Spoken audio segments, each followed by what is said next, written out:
10 টাকার কয়েনটা ভিখারিকে ছুঁড়ে দিতেই টাকাটা ফিরে এলো বজেন্দ্রবাবুর কাছে। উনি রীতিমতো হতভম্ব।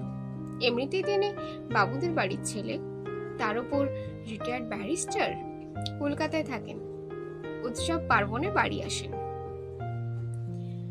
এলাকায় তিনি প্রিন্স নামে পরিচিতি, তাকে কিনা।